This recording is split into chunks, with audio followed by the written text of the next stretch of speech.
Se nibqgħu d-dawl li jiġġieled id-dlam, qal il-Prim Ministru mexxej tal-Partit Laburista Robert Abela f'diskors li jagħmel waqt il-ftuħ tal-Konferenza Ġenerali tal-Partit Laburista u tkellem dwar kif issa pajjiżna bħal kumplament tad-dinja qed jaffaċċja sfidi kbar iżda dawn ukoll pajjiżna jinsab lest biex jaffaċċjhom. Qal li quddiem sfida bħal gwerra fl-Ukrajna, il-Gvern qed jagħmel l-għażla konxja li kontinwament ikun man-nies u jipproteġihom. U għalhekk imbagħad li jien nibqa' ottimist dwar il-futur. U ċ-ċittadini tagħna għandhom għax ikunu ottimisti wkoll dwar il-futur ta' pajjiżna. Mhux biss qelibna sfidi kbar, iżda kien hemm fejn saħansitra bdilnihom f'opportunitajiet. L-istess se nkunu qed nagħmlu fi żmien li ġej. Aħna konna u nibqgħu il-Partit tal-Progress.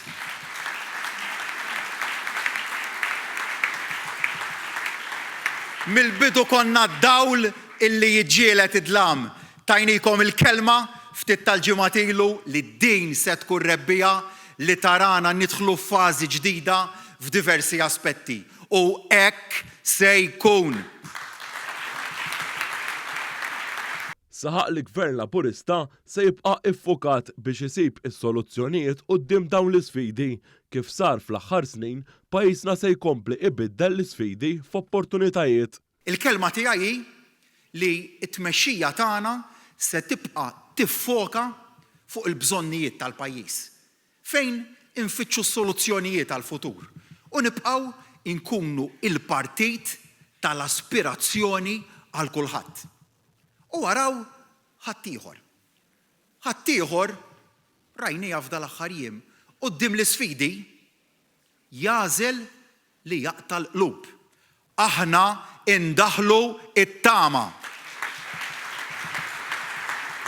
F'diskorsu il-mexxej Laburista fakkar kif il-Partit Laburista irid jibqa' iġib il-bidla f'ħajjet in-nies. Dan kif għamel f'bidliet kbar bħal introduzzjoni tal-mekkaniżmu għall-ugwaljanza bejn is-sessi fil-Parlament. Qal ukoll li xi ħaġa li tiddistingwi lil dan il-partit ili fil-ġlidiet għall-ugwaljanza u l-ġustizzja soċjali qatt ma kien passiv iżda dejjem kien protagonist. Bħala konferenza ġenerali irridu kontinwament infakru u nżommu f'moħħna kemm huwa kruċjali t-tiġdid u l-bidla biex nofru dejjem tmexxija kredibbli u soda għal dan il-pajjiż li l-kol tant inħobbu.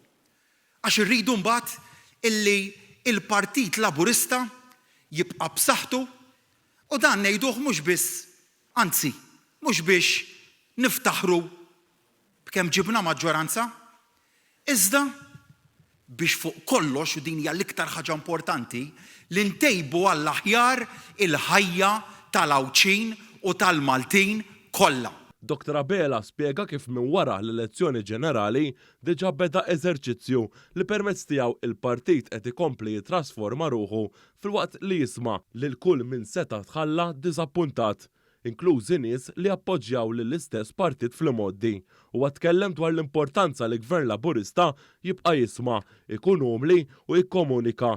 Saħaq ukoll fuq l-importanza li jittieħdu deċiżjonijiet deċiżivi għal ġid ta' pajjiżna. Rridu nibqgħu nkunu umli u rridu nibqgħu nikkomunikaw aħjar. Ma jfissirx lanqas dan semmija Daniel ukoll illi se naqblu dejjem. Waqqas irrid illi aħna naqblu dejjem. Laqqas ifisser li se naqilgħu il-proset minn kulħadd il-ħin kollu. Ma jfissirx lanqas li mhux se jkun hemm mumenti fejn niġu kritikati minħabba deċiżjoni jew oħra. Jew li mhux se jkun hemm diskussjoni taħraq jew kontroversjali wkoll.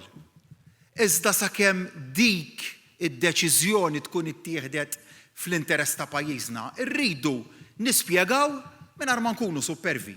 Iva, nisimgħu t-tħassib tan-nies. Imma fl-istess ħin kruċjali li niddeċiedu. Għax bit-teħid tad-deċiżjonijiet li toħloq l-impjiegi, bekk li toħloq il-ġid, bekk li tibqa' timmodernizza l-pajjiż. Min ma jiddeċidix tafu xi jiġru li ħbieb tiegħi ifalli.